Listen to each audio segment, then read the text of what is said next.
You ask Tiger to solve. This deals with linear equations with one unknown. The final result is r equals 3. Let's solve it step by step. Group all constants on the right side of the equation. Add 9 to both sides.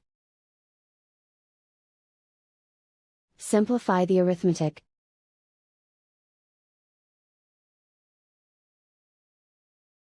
Isolate the r. Divide both sides by 4. Simplify the fraction. Find the greatest common factor of the numerator and denominator. Factor out and cancel the greatest common factor. And so the final result is r equals 3.